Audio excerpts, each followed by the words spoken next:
Hi friends, കടവരാൽ അല്ലെങ്കിൽ കളിമീൻ നല്ല tasty ആയിട്ട് ഫ്രൈ ചെയ്യുന്നത് എങ്ങനെയെന്ന് നോക്കാം.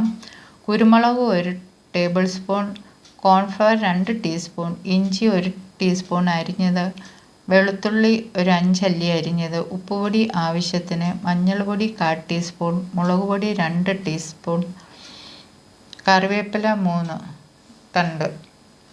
ഇവയെല്ലാം കൂടി 1/2 കപ്പ് വെള്ളം ഒഴിച്ച് നല്ലതുപോലെ അരച്ചെടുക്കുക. ഞാനിവിടെ 1/2 കിലോ മീനാണ് എടുത്തിരിക്കുന്നത്. നല്ലതുപോലെ വൃത്തിയാക്കിയ ശേഷം അടുപ്പിച്ച് വരഞ്ഞ് എടുക്കണം. അതിലേക്ക് അരപ്പ് തേച്ച് പിടിപ്പിച്ച് 1 മണിക്കൂർ വെക്കണം. അതിനുശേഷം 3 ടേബിൾ സ്പൂൺ ഓയിൽ ഒഴിച്ച് നല്ലതുപോലെ മൂടി വെച്ച് ഫ്രൈ ചെയ്യണം.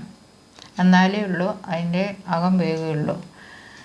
ഫ്രൈ ചെയ്ത മീൻ വേറൊരു പാത്രത്തിലിട്ട് മാറ്റി ആ എണ്ണയിൽ തന്നെ ഒരു 3-4 വറ്റൽമുളക് അരിഞ്ഞതും 1 തണ്ട് കറിവേപ്പിലയും ഇട്ട് 1 കപ്പ് തേങ്ങ തിരികിയതും ഇട്ട് നല്ലതുപോലെ ഫ്രൈ ചെയ്യുക.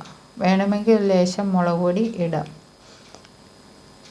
നല്ലതായിട്ട് മൂത്ത് കഴിയുമ്പോഴത്തേക്ക് വറുത്ത് വെച്ചിരിക്കുന്ന മീൻ അതിലേക്ക് പെറുക്കിയിട്ട് കുറച്ച് നേരം മൂടി വെക്കുക. നല്ല മണവും രുചിയും കിട്ടാൻ വേണ്ടിയാണ് ഇങ്ങനെ ചെയ്യുന്നത്. നല്ല ടേസ്റ്റിയാണ്.